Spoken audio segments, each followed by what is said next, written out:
Go live. Hey, everybody. Hello, everyone. Hey, welcome to it. Welcome to it. Great to see you all with me.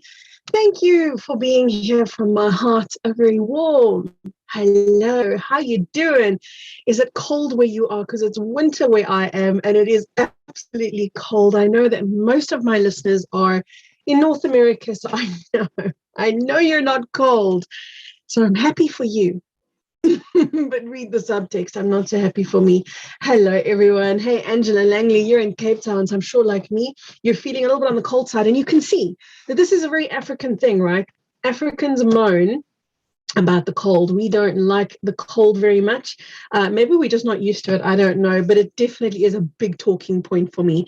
So welcome to it. We're definitely not going to be talking about the weather today. You will be happy to know today is not weather day. Today, we're talking about something way more interesting, way more exciting. I want to talk to you a little bit about the August energy. I want to talk to you about what's going on in August with us, with humanity. Now, what I'm sharing here now is definitely not confined to the month of August. What I'm going to be sharing with you here today is it's going to be rippling. It's going to be rippling, and it's going to be pertinent for a long time to come.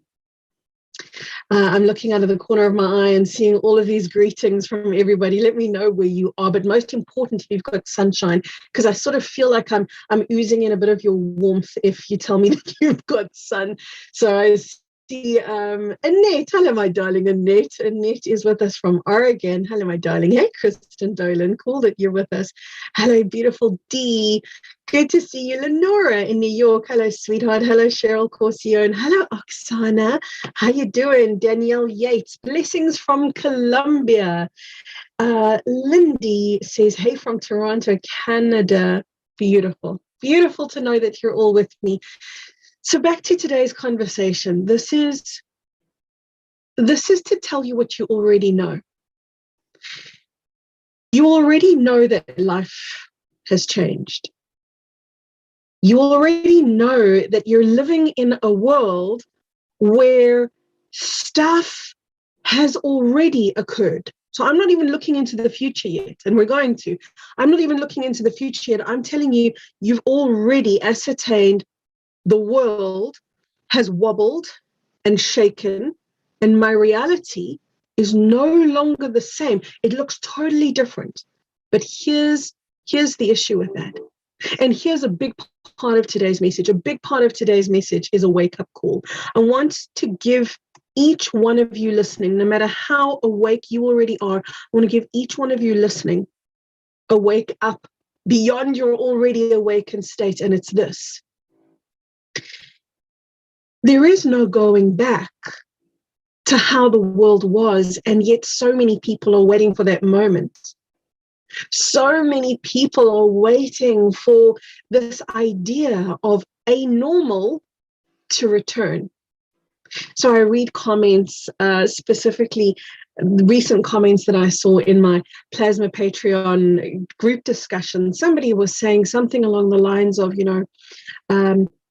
her son, could have been daughter, forgive the bad memory, somebody close to her, had to have a certain medical procedure because had worked so hard to get into college, had worked so hard.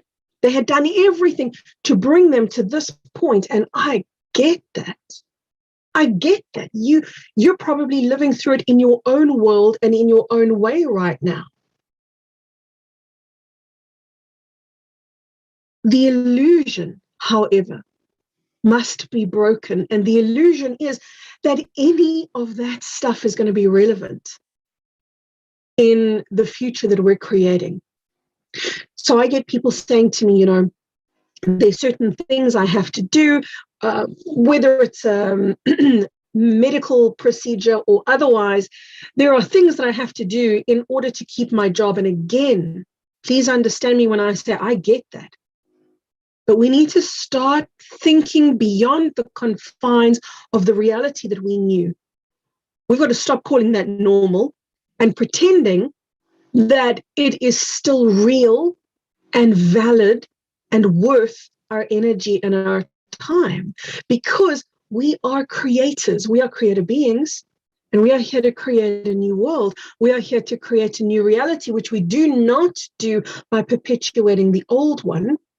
And we do perpetuate the old one when we just sort of pretending our way through. We're pretending this is either all going to get better, or that, and I say this to you with so much love and respect. If there's something, for example, that you're studying right now, I'm not telling you not to study it. I'm just saying what you think is going to be the outcome of that study is most likely not going to be. What we currently understand as the world is a landscape that is not only changing, it's evolving at breakneck speed. So we're not going to have the jobs and the careers and the fields of expertise that are relevant to us today in the world that is unfolding for us. It's imperative, absolutely imperative for us all to start preparing ourselves mentally, emotionally, physically, spiritually for the reality we came here to be a part of. Because you may not know that, but you play an active part in slowing everything down when you're not participating with the present. When you're participating with the past under the guise that it's in any way going to perpetuate into the future, you are unwittingly, and many of you will do this unknowingly, you will end up perpetuating a past far beyond its sell-by date. And then looking at the world and going, when is it going to change? When is it going to change? It changes here and now. And what it requires of us now is to really step into the present. And I want to share with you a little bit more about what that means, to step into your presence. That's ultimately where this conversation leads. It's about you stepping into your presence, where, guess what happens? When you step into your presence, so this is a step beyond get present, because get present has got a timestamp on it. If I said to you, get present, you would look at your watch and you'd go, okay, this is the present time. I must be here in the present time, which really means not focused on the past, not focused on the future, but really focused in the present moment. We can go far beyond that, though. We can go far beyond looking at the timestamp and calling that present.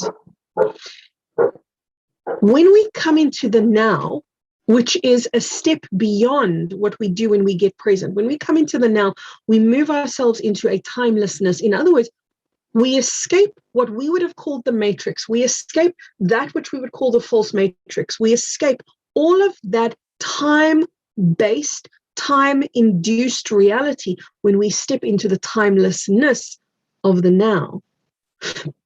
When we step into the timelessness of the now, we stand a chance to meet ourselves in a way that we haven't met ourselves before. We stand the chance of getting to know ourselves as a multidimensional being and creating from that place. So in other words, this is about no longer creating from what we would have called normal, the normal world, the old world. This is about creating from a new place. And I would call the new place that you're creating from, I would call it a word you wouldn't expect. I would call it the unknown. See, I won't call it new earth, and I won't call it heaven, and I won't call it a new reality. I will simply call it the unknown, because when it's the unknown, it is ripe with potential. And that's what I love. I'd love for you to step into meeting yourself there in that potential, in that fullness, in that undiscovered space. So one of the fairly recent videos that I put up on my channel was about astrology. And it was just a little, hey, you might want to look beyond the labels. Whether your label is, hey, I'm a Leo, or, in numerology, I'm a 30 or a 2 or a 7 or whatever it is, right? Anywhere that we've given ourselves labels, including nationality, the list is endless. I won't even go through it. The list is endless. But anywhere where we've given ourselves labels, what we've done is we've limited our identity to that label. And then we become convinced that that label applies to us all the time. It becomes this empirical definition of self that we don't allow ourselves to deviate from, and then we wonder why we get stuck. So as we come unstuck, because that is where we are now. That is what's going on for us right now. If you've looked at your world and said, hey, something's new, something's different, I wonder what that is, I can't put my finger on it. Oh, I'm going to explain it to you in a few minutes, and you're going to start to grasp the concept of what I'm talking about. This that I'm sharing with you right now is the preparation, the preamble, so that when I share with you what I've come here to share with you today, it lands in some very fertile soil. So the place, that fertile soil that we are preparing together, is that place called the unknown, where you risk moving beyond the definitions of self. The definitions of self, we tend to really have an ego-based attachment to those definitions of self. We tend to get really comfortable, even when they're uncomfortable. For example, I'm very shy, it becomes a definition, or I'm an outsider. That becomes a definition. And I really want to focus on that one because it's also part of today's conversation, in fact. Have you noticed that for a lot of you, belonging and being an outsider are very big themes right now? They are worth celebrating. So I'm not saying everybody is experiencing this, but if you have, and if you're a very conscious being, that there's a strong chance that you're going through this or have gone through this in such a way that this is going to ring true for you. Belonging can only happen when you've generated self-acceptance. At the point of self-acceptance, you start to create a space of belonging within yourself. At that point, it's easy to meet others. Why? Because you've met yourself. You've actually taken the time to, I know this is going to sound perhaps weird for some of you, but you've taken the time to come into your body and meet yourself in the presence of the present, without labels, without definitions, in the unknown, and really discover yourself. That's a very powerful thing to do. It's a very daring thing to do. And if you allow yourself to do that, if you allow yourself to meet yourself, then others can meet you. And in a sense, you feel comfortable being not exposed. Exposed is, I'm not comfortable sharing myself. When you say, I feel exposed, what you're saying is, I feel uncomfortable sharing myself and my authenticity. But when you say, for example, I feel seen, I feel heard, I feel I connected to everyone, or even everyone connected with me, that implies a comfortable relationship with your authenticity, better known as your vulnerability, and playing in that space and inviting others into that space. Yeah, now you're going to have a different experience, one that is outside of belonging, one that is now not defined by this issue of, oh, I don't belong, or I always feel like I'm on the outside looking in. This, as humanity, is what we are busy clearing out of the way right now. These things that held us back, which was, I'm not special enough. See, we know that ego is, and we expect that ego is going to say something like, oh, I'm very special. We expect that ego is going to speak in that voice. We don't expect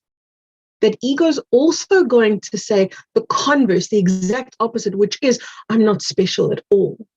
I'm a nothing, or I'm a no one. So these are two polarities, both of which express an untruth, both of which express an egoic idea of who you are. Because if we change that word special to magnificent or divine, we get a more truthful sense of who you are as an individual. Come back with me, just backtrack with me for a moment. Belonging.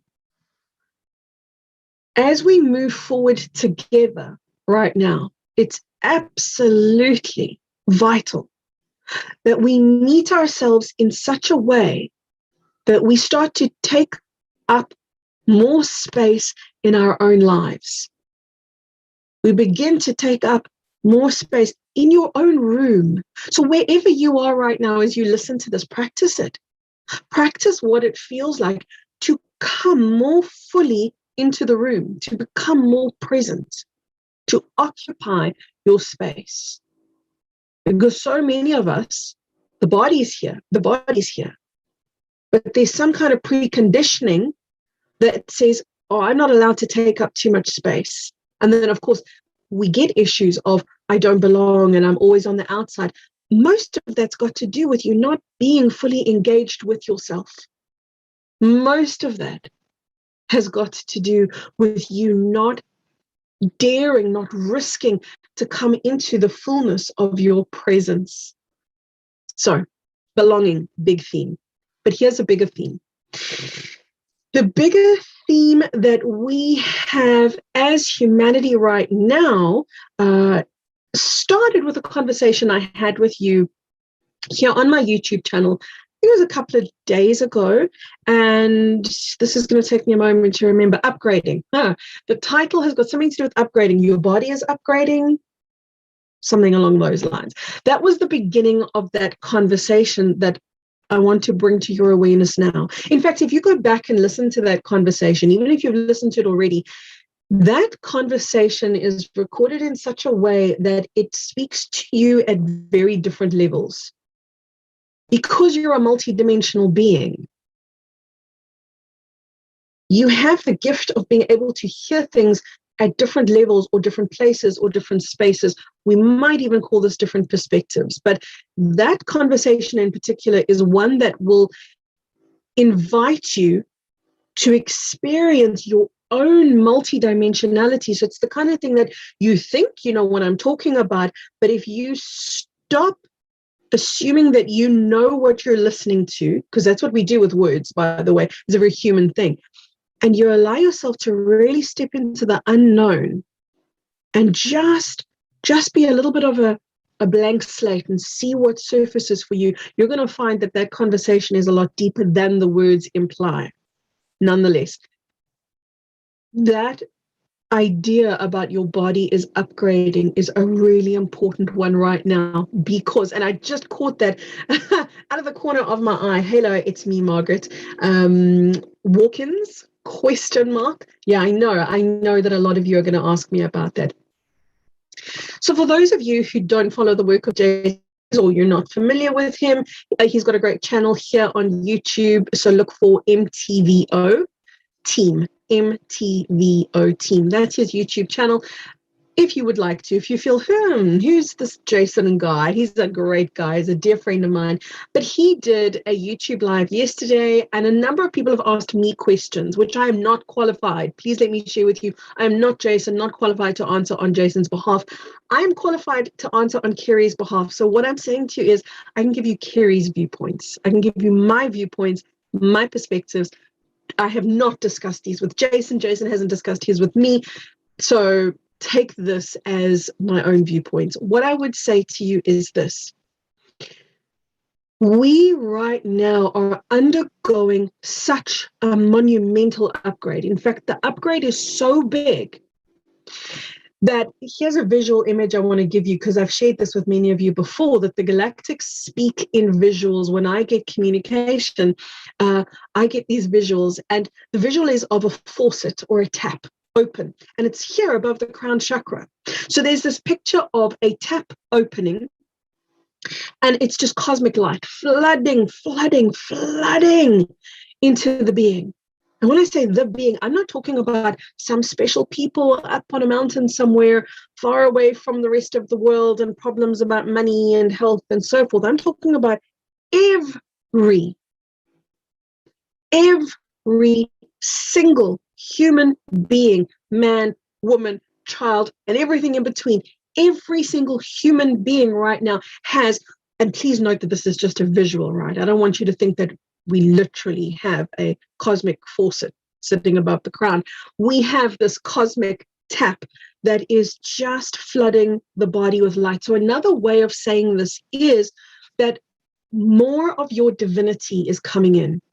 More of your divinity is coming online. More of your divinity is stepping into your body. More of your divinity is coming online.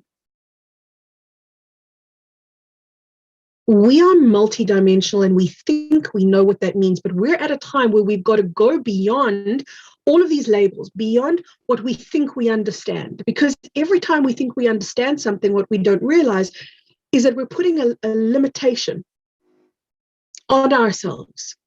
The moment we get truthful and we let ourselves just hang out in the unknown, just hang out in the unknown, and either feel yourself as a blank slate or feel what it feels like to say, I don't know. It's a very almost disorientating kind of a feeling. And you'll notice it's one that we collectively as humanity have really avoided. But it's a powerful space because in that space, we can take terms like, you're a multidimensional being, and just sit with the energy of that statement and feel how you can actually gain layers and layers and layers of communication, layers and layers and layers of understanding from something that you thought you knew, a definition that you thought you knew, giving yourself the space to just be blank with it for a little while and let it speak to you, because we're so used to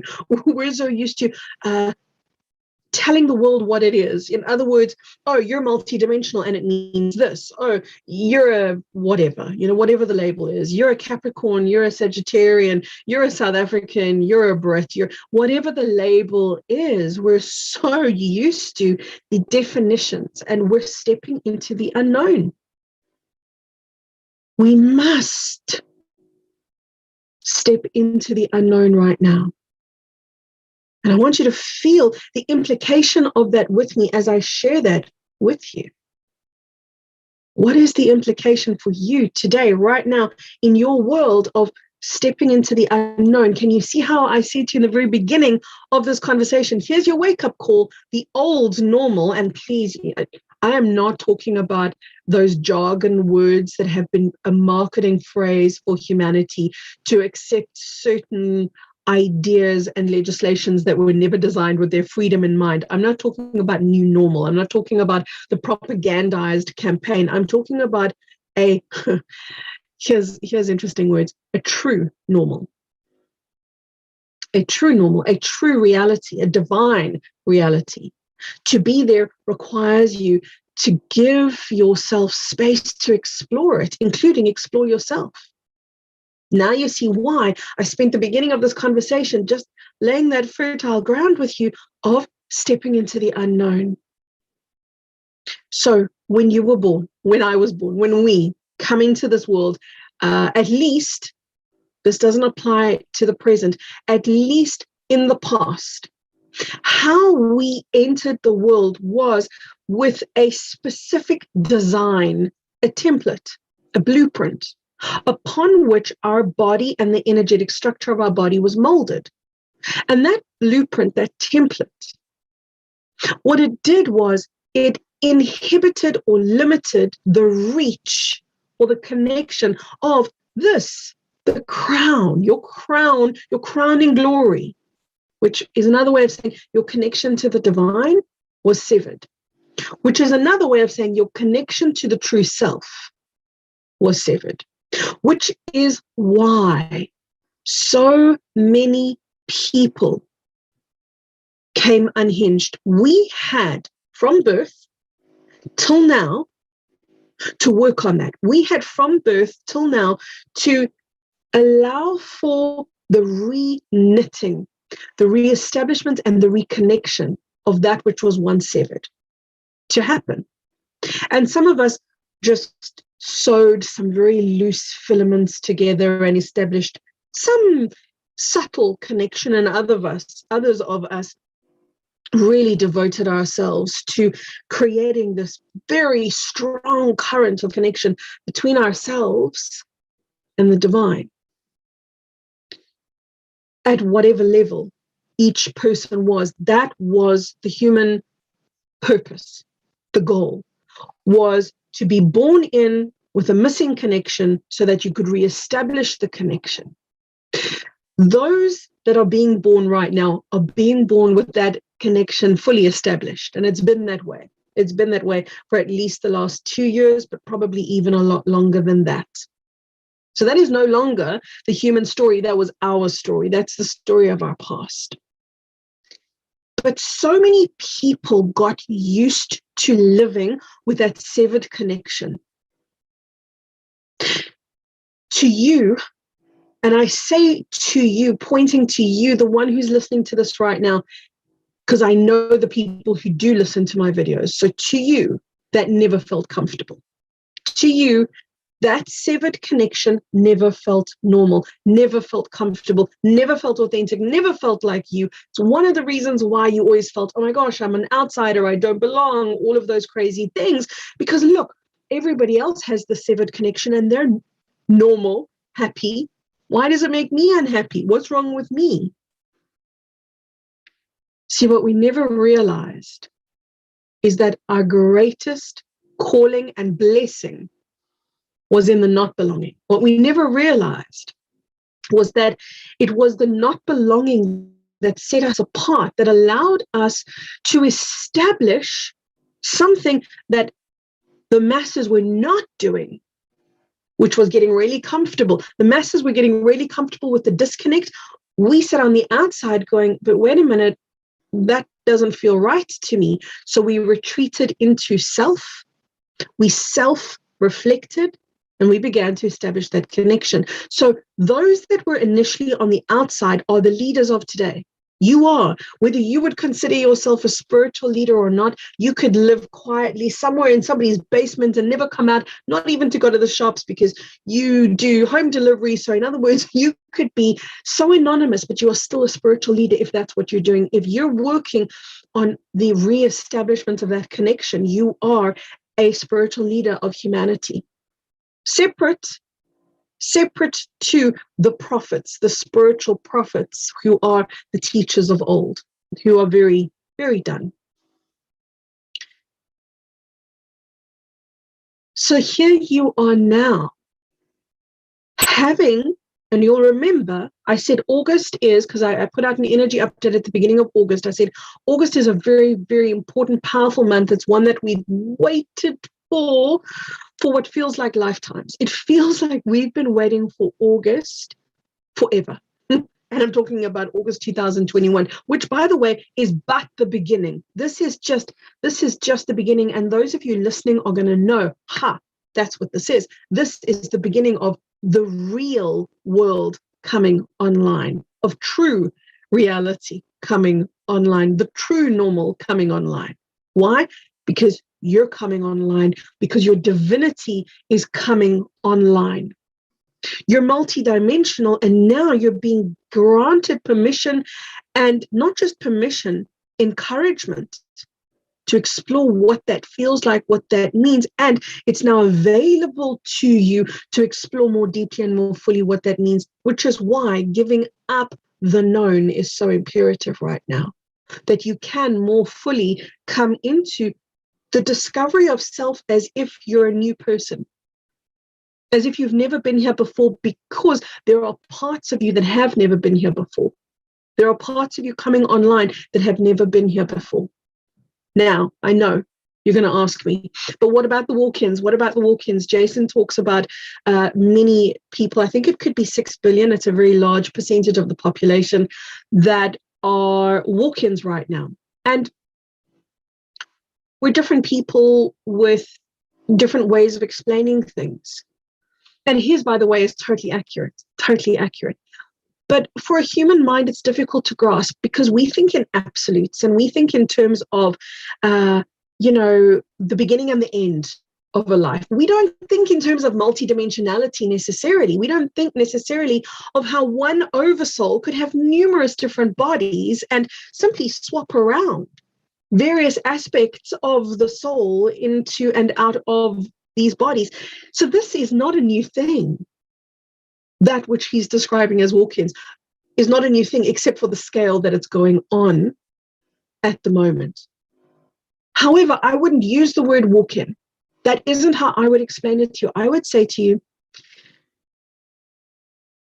more of your divinity is coming online right now. And there are those people who will not be able to step into that. There are those people who will not be able to accommodate their divinity in their body. Therefore, the choices became, we're going to have a mass extinction event, and we're going to have a lot of bodies being dropped, because in order to move forward on planet Earth right now, you need to be able to accommodate your divinity.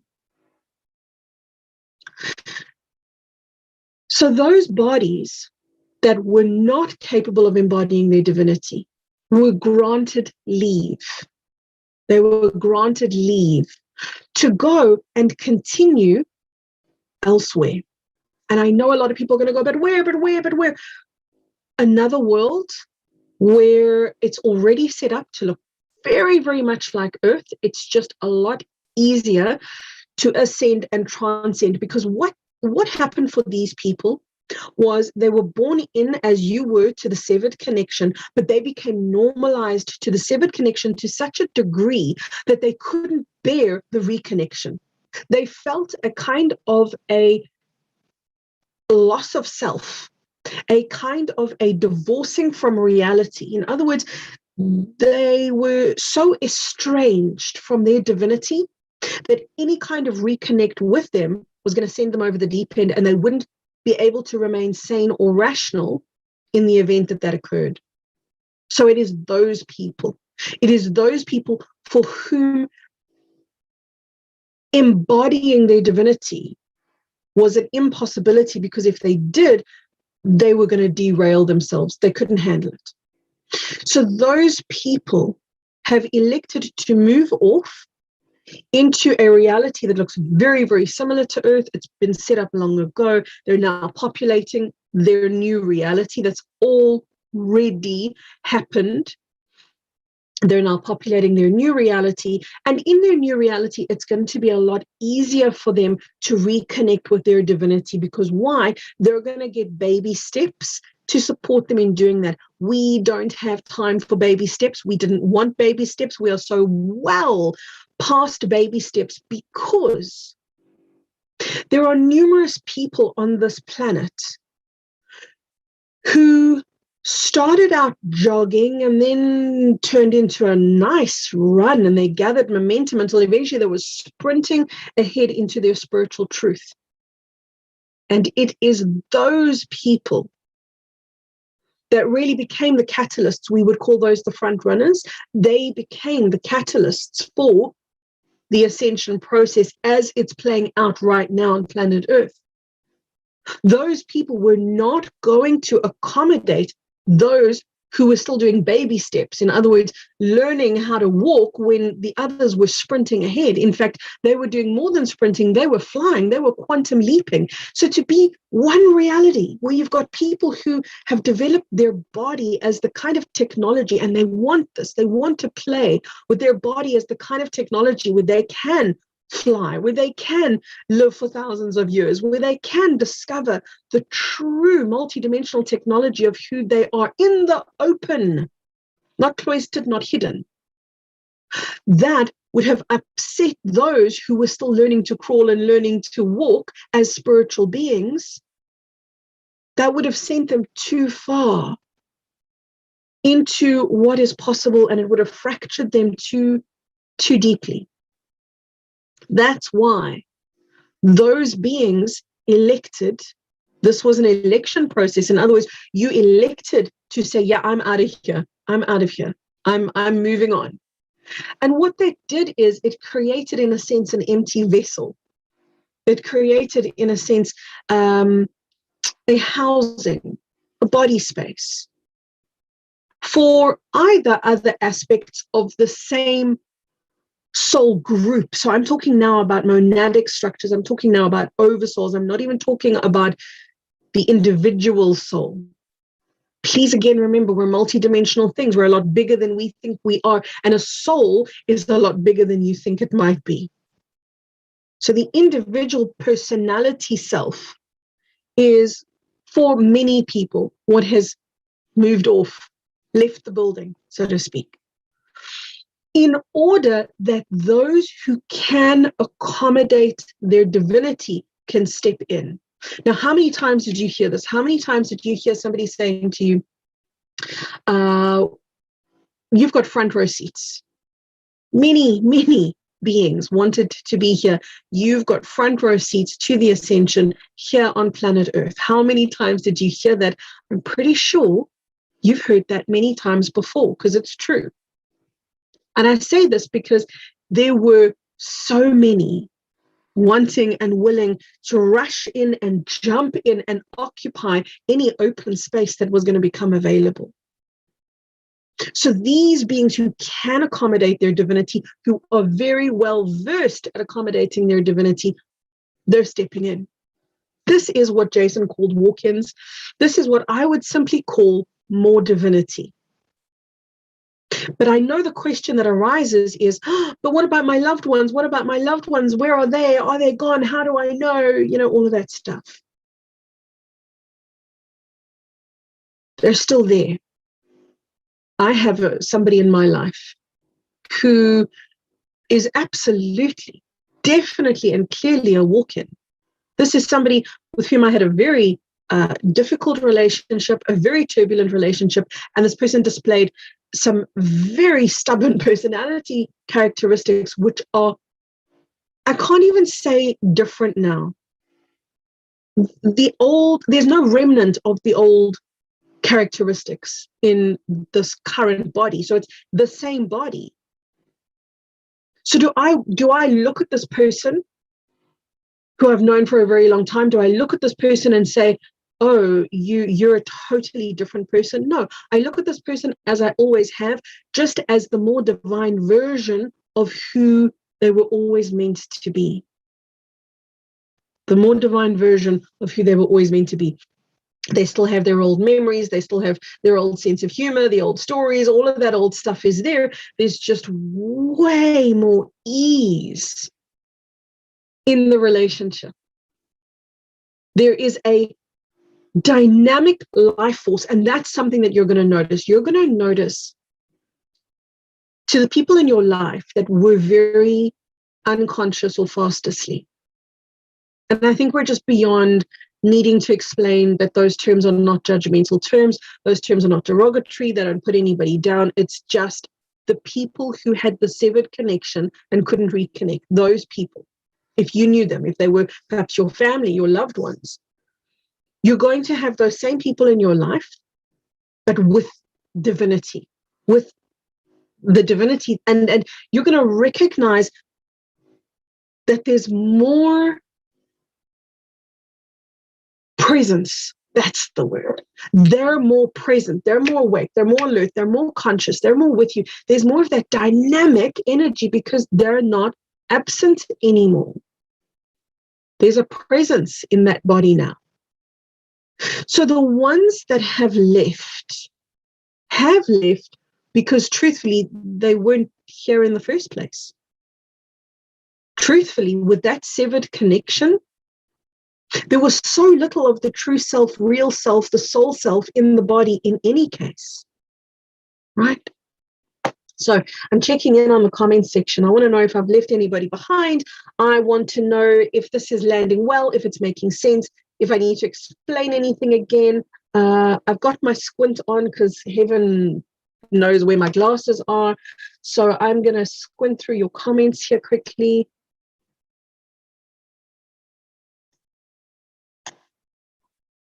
Right.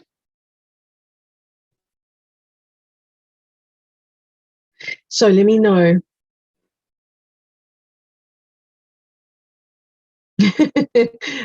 What a cool comment from D. I'm going to make like a tumbleweed and just roll with the changes. There we go. Thank you so much, D. Okay. If anybody's got any questions for me, put them in capital letters, because otherwise I'm going to miss them. There's a lot of comments here. So anything that feels like it's a missing link for you and you need a bit of help on the explanation, let me know in the comments section. Yes. Jax, hey Jackie Kane. I can't even use your old surname. Jax doesn't. I know it's written there, but it doesn't sound right anymore. So Jax says, awesome. So we can expect a higher version of people around us too. Yes, correct. Spot on. Yes. Rita says, why doesn't this happen to everyone? It is. It is. This is the thing. It is in the process of happening to everyone. And it's very, very, very important that everybody gets this. And that's why I started out this conversation saying, wake up. There is no going back to an old normal or even a new normal. There is only the true normal, because the true selves are emerging now. But I know what you're going to say. You're going to say, wait a minute, my whoever, my next door neighbor, my government, my whoever it is, they still have an old agenda. They still have an old consciousness. This might be true. However, that is rapidly changing. But you've got to go into the unknown. You've got to go into the unknown so that you can begin to see these people that you are determined that you know. And let them be new, because they are.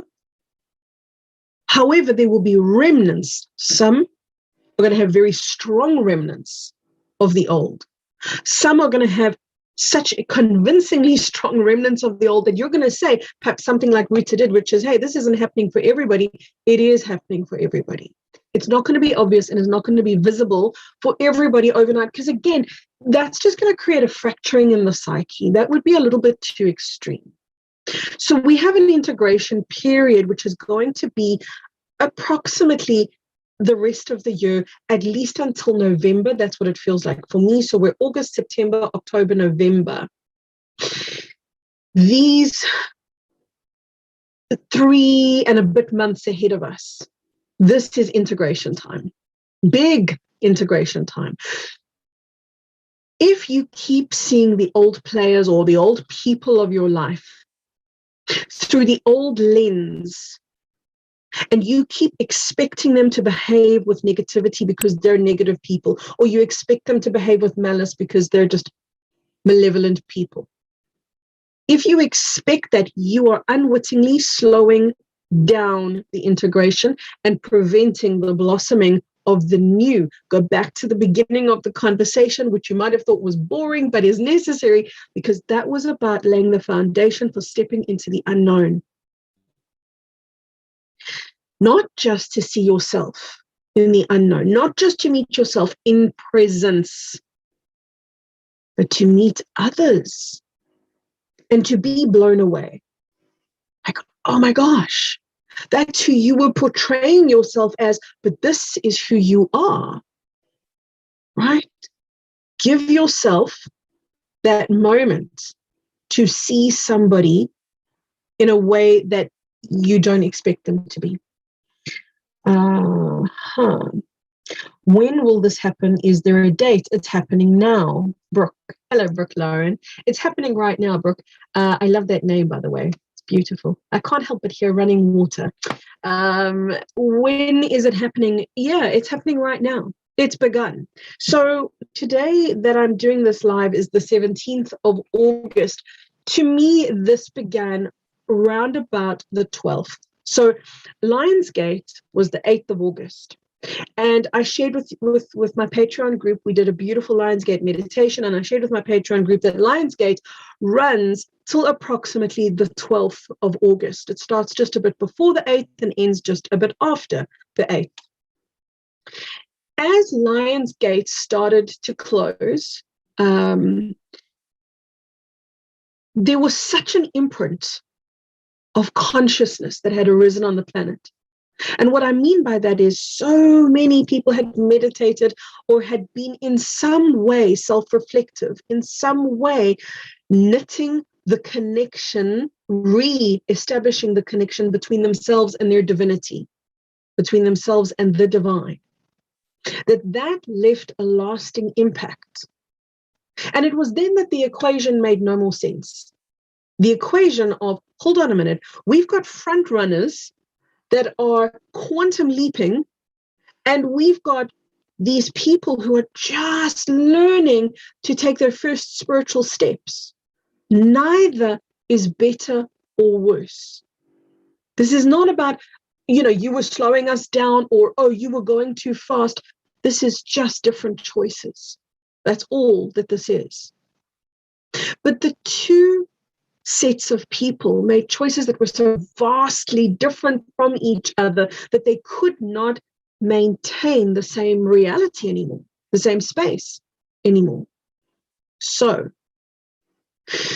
the integration phase is what we're in right now. So the splitting off then became clear and established.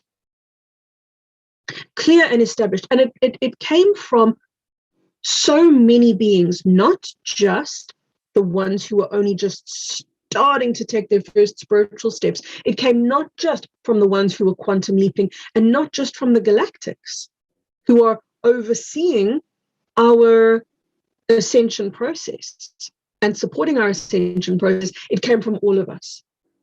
It came from all of us. It was one of these experiences where so many beings with such different perspectives agreed for the first time. En masse, there was agreement. Like, yeah, that makes sense. It makes sense that there is a portion of people who move off and go and step into their spiritual maturity elsewhere, where it's easy for them to do it. And those who want to do the quantum leaps can carry on and do the quantum leaps. And if you really, really would enjoy a mind twister, you can ask yourself this question.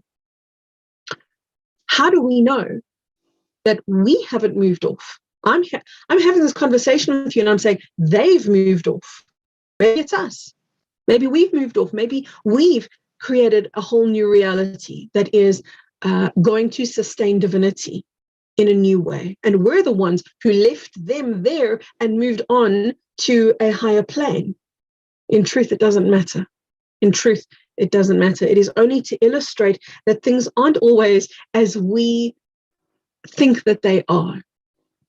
So don't limit yourself, because all I've got to communicate with you with is words right now. Don't limit yourself to the words. Keep going to the unknown. Keep going to the unknown to get the bigger story, to get the bigger picture. Remember that integration is going to take a while, though.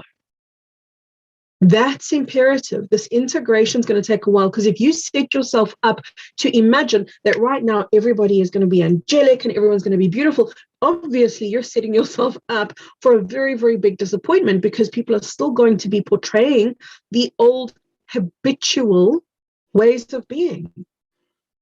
Please remember this, that the beings who were disconnected from their divinity, we became so normalized to them. We became normalized to them not embodying their soul whilst we were. We became so normalized to them being devoid of that connection. What we're seeing right now is, for many of them, that connection is just coming online. So in other words, you might not see a radical difference today. You might not see it. But it is going to very quickly take occupancy in their field.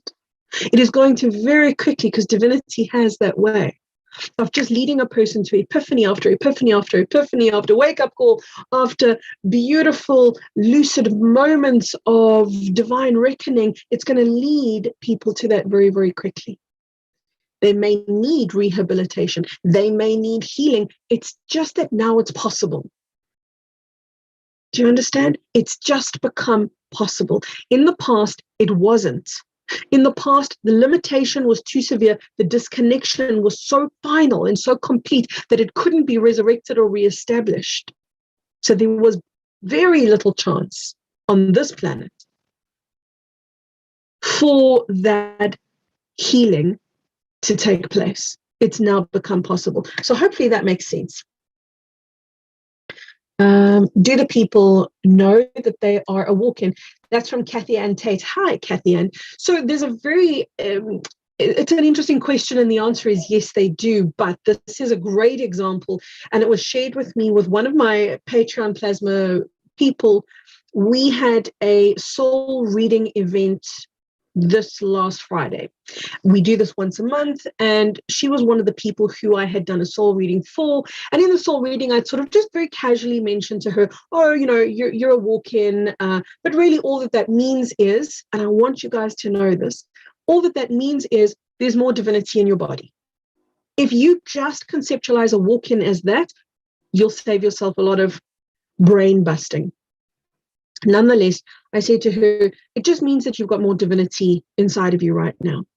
She contacted me perhaps a couple of days later, and she obviously it had started to kind of really sink in for her. And she said, you know, I really do think that I'm a walk-in. I get it now.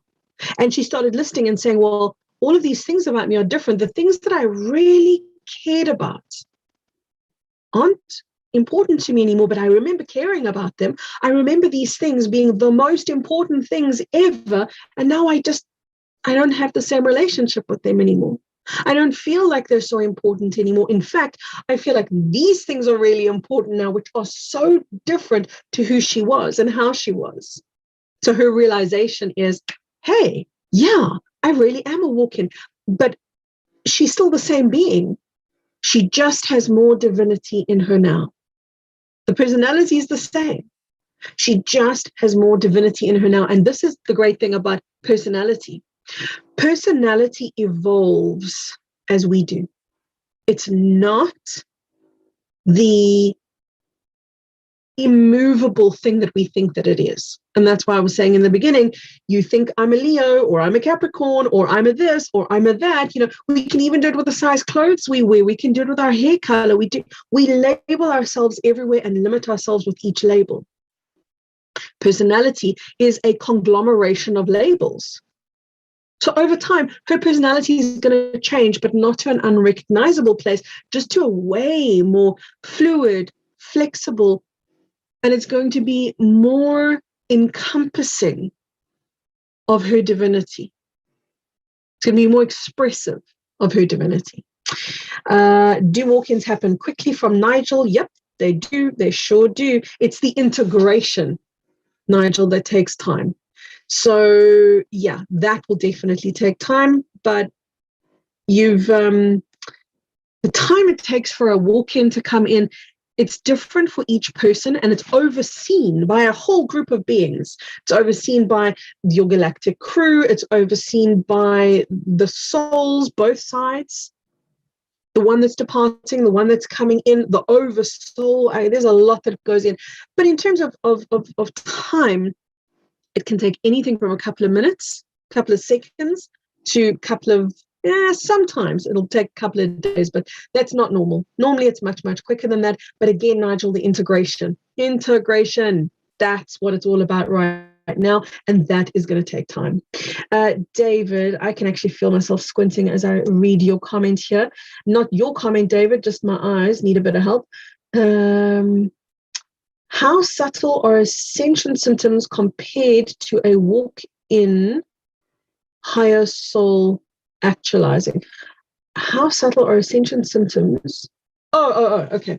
So, yeah, good question. So basically what you're saying is, if somebody is a walk-in, are they not just going to go, hey, I've got some pretty extreme ascension symptoms? Yes. It's going to look very normal from their perspective. They're just going to wake up and go, I just feel more loving today, for example. Or I just see this differently. So it's not going to be, bam, oh my gosh, I'm a totally new being. Wow. It's not that. It's a subtle reconnect. One filament, one strand is woven. The next day, more and more and more and more, until the established connection to their divinity is now embodied and present. Yes, they can have all the ascension symptoms. You can have all the ascension symptoms. A walk-in may not necessarily be defined, however, by ascension symptoms. It's more like, gee, I just see this differently now. I just experience this differently now. I can see someone's point of view that I couldn't see before. This issue, here's an example, this issue that I had before no longer bugs me. This big thing that I was working on doesn't seem so important anymore. It's that. That's more of what a walk-in is going to go through, as opposed to, oh, I've got ringing in the ears and I'm dizzy and yes, there's certainly physical level adjustments. There are. And that's going to vary body to body. The more obvious telltale signs are subtle. And that is, I just feel differently, but it's going to feel normal to that person. And why is it going to feel normal? This is important to know. Everything that is congruent with truth lands up feeling normal. Everything that is congruent with divinity is going to look normal and land up feeling normal.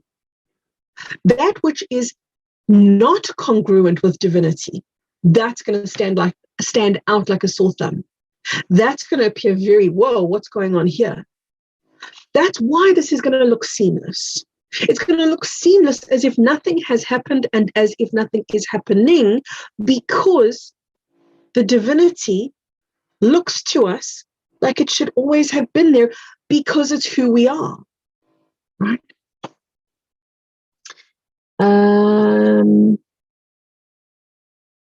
Amanda Bremer, just let me know what your question is. I can't read the last. Is there anything? I'm sure you mean to type more there, so let me know.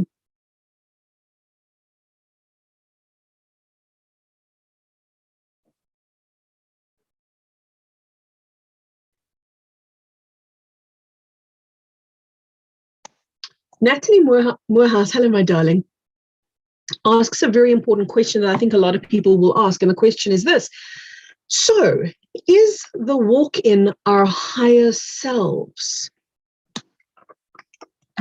This is why I remember I said in the beginning, I said, Jason and I, although we are incredibly aligned, and I completely agree with what he's saying, and I completely understand what he's saying, we would just present things differently. That's all. If you go back to what my definition is, what he has called walk-ins, what my definition of the current energy is, and that is more divinity is coming in right now. That means for a lot of you, yes, not for all though. If we want to be technically correct, technically, you have more access to your higher self now than ever before. So even if your divinity was intact, the connection, that is, to your divinity, even if that was intact, because divinity is always intact, it's the connection. So even if the connection was there, this allows for a strengthening and a broadening of that connection in such a way that you're going to go, wow, I thought I was this, and it was beautiful. But now I'm realizing I'm that. And tomorrow you're going to realize, wow, I'm that. And now I'm that, and I'm that. And you're going to keep growing your sense of self. Your sense of self is what's evolving. Because the connection is being more embodied, therefore more available, easier to feel, easier to access. That's where we were stuck before. We were stuck in such a way that we had all of this divinity, but we couldn't access it necessarily. So yes, for a lot of people, it is more of the higher self, or even the highest self, that is becoming more accessible now. But to be technically correct, for a lot of people, it's a new self. I don't think we need to examine, because again, this is just a very human thing. I don't think we need to examine, are you a new self, or are you a broader version, a higher version of the existing self? Which one are you? I don't feel like it matters, but I could answer the question for you, and I could say to you, if you were walking a path of spiritual pursuit, if you recognized yourself as a spiritual being, an evolving being, an ascending being, then the chances are pretty close to certain that you are the original being in the body. And even, yeah, we could go into another conversation about that, but you are the original being with an expanded connection to your divinity. That's what I would say to you. If, however, you had a lot of unconscious people, or you knew of unconscious people, which all of us do, then chances are brilliant that that is a walk-in, which simply means you don't know them in the way that you think that you did. And that's a little bit of a hindrance. Our memory is a hindrance. Our memory is going to limit people to the judgment or the definitions that we have of them. Oh, you're this person. That means you're like this. This is your expected behavior. And then, of course, we impress that upon that person. And eventually they're going to go, wow, everyone's treating me like I'm the villain here, but I don't really feel like the villain. Because they could very well be an expression that is now hosting more divinity. And as that divinity wants to come out and play, it's not going to feel very aligned or very comfortable with, in this example, being the villain, right? So hopefully that helps. Amanda, I resent it. Oh, I don't see it. Yeah, Amanda, you're saying I resent it, and that's just, I don't see it. Sorry, my darling. Okay,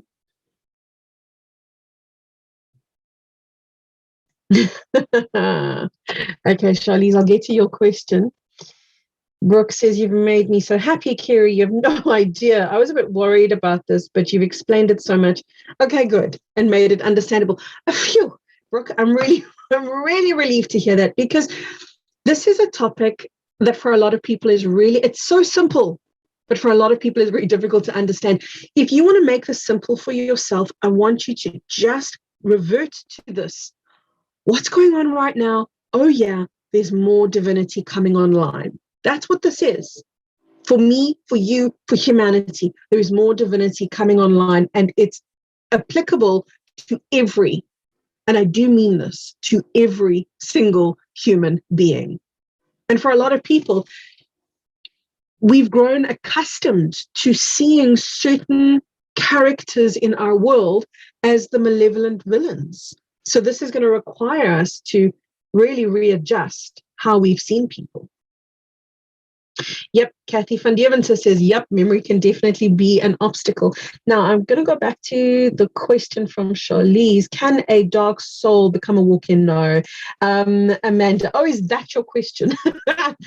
That was, so it took 3 tries, but now I've got it. Can a dark soul become a walk-in? Great question, Amanda. No, is the answer, though. And the reason why is because that which is coming online right now has to conform to a new blueprint, a new template, one in which the connection to the divinity is not severed, but rather one in which the connection to our divinity is fully intact, fully established. A dark soul does not want that. That is not the game that they're here to play. So no, absolutely not.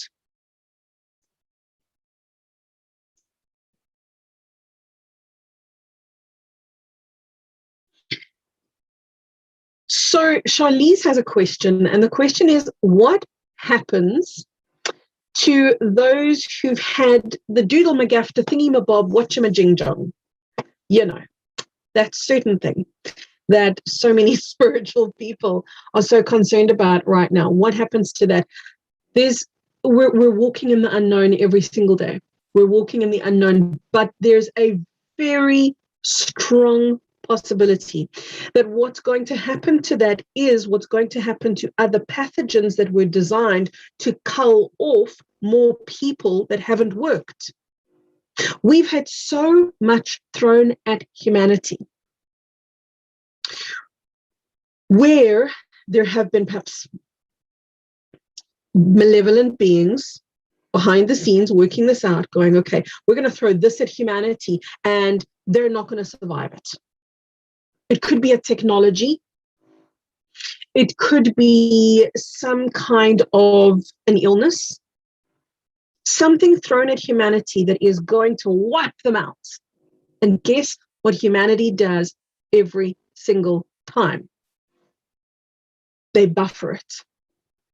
Because humanity are creator beings. We are, now think about this word. You know, there's a way of saying when somebody's got really good genes, say, well, you're of really good stock. You heard that before, right? Well, maybe it's a very British saying. And of course, there's a very strong colonial influence for us South Africans. So if that's not a generalized saying, which I kind of think it is, imagine that. Imagine hearing this idea that somebody with really good genes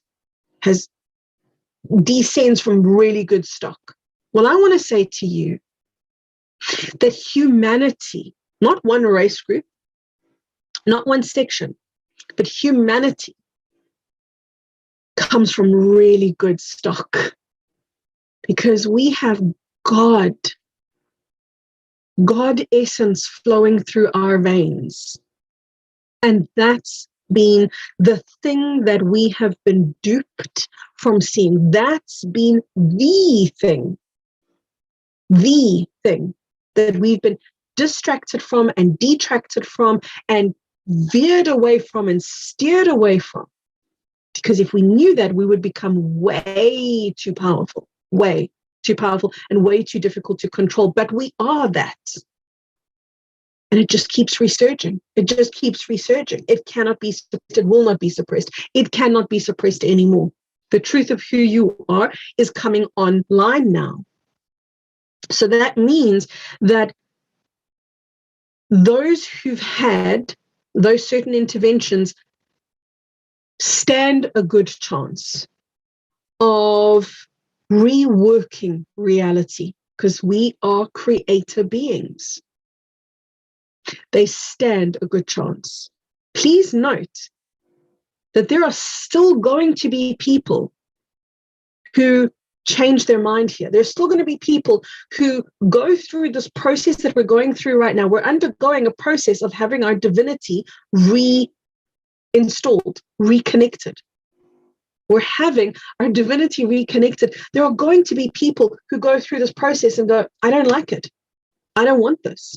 It's not for me. It's not what I expected or wanted, or it's just not working out well. The body can't hold it. The body can't acclimate to it. So there will be people who decide to exit, physically, that is. So as much as I'm saying to you, there's a very strong possibility that their outcomes can be reworked, there will be those people who just use that as an exit plan if they need to. It's a viable exit plan for a lot of people.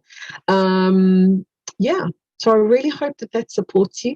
Pleasure, Sonia. Kerry, thank you for this lucid explanation from Sonia. It's an absolute pleasure, my darling. I really do hope that this serves everybody. David says, does this shift a timeline for positive, like children holding high frequency, being divine children in past?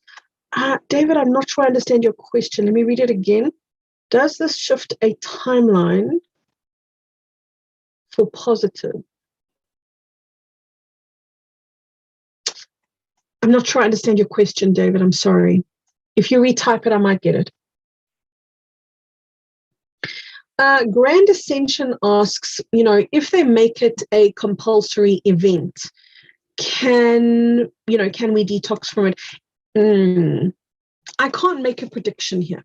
And the reason I can't make a prediction is because no one can. No one can. And I want you to run a mile if anyone does. I want you, if somebody starts speaking to you in absolutes and saying to you, this is how it's going to be, this is how it is, this is what you can do, this is what you can't do, this is the rules. If somebody says to you that these are the parameters of reality right now, I want you to go, thank you very much, and back away. Back away, because nobody can tell you the parameters of reality right now ever again.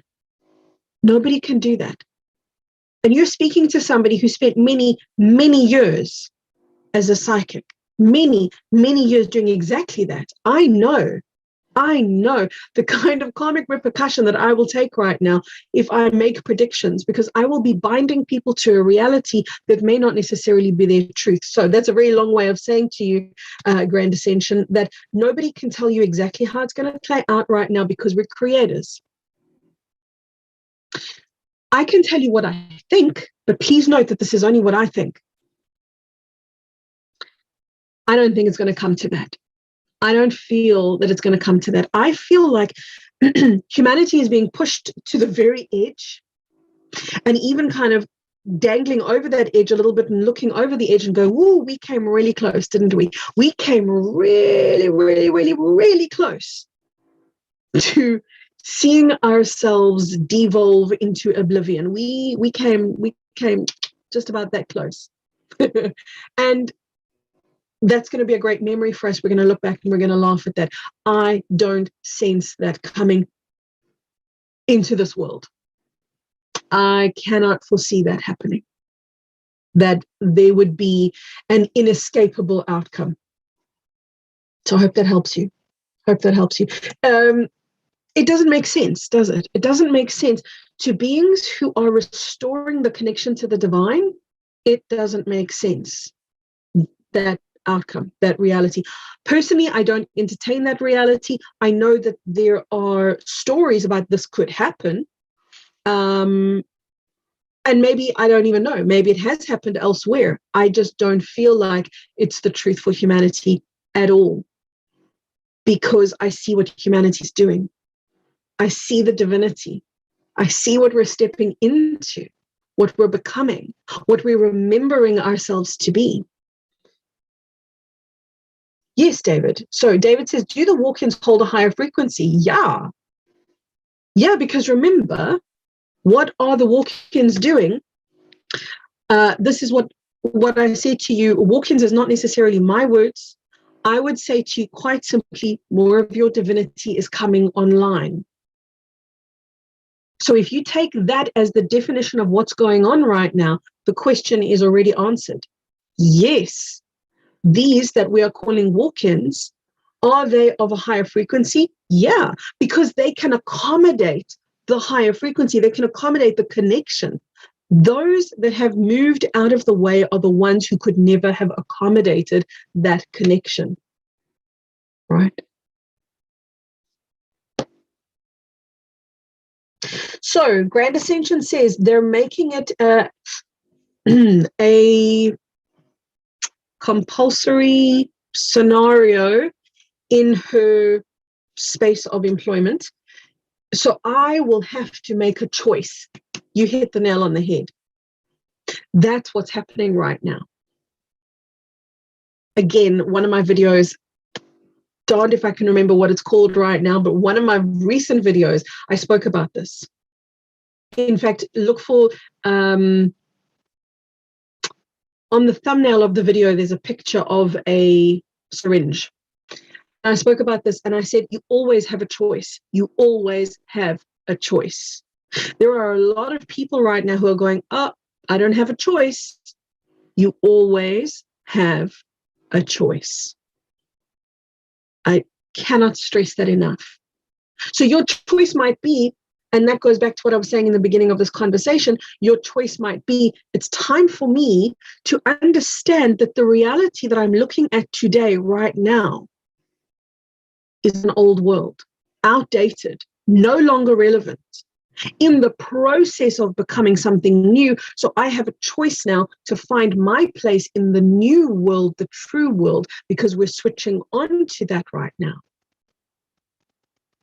Don't cling to the past because it's familiar and you know it and it's safe and it's all of those things. But I understand that from a very practical perspective, a lot of people are going to have to, even to those people, in fact, especially to those people, I would say, you might not see it, you might not know it, but you have a choice.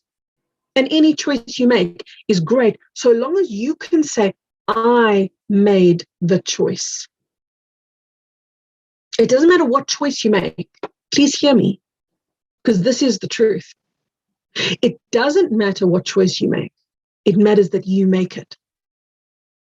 It matters that you're able to say, I chose this at the end.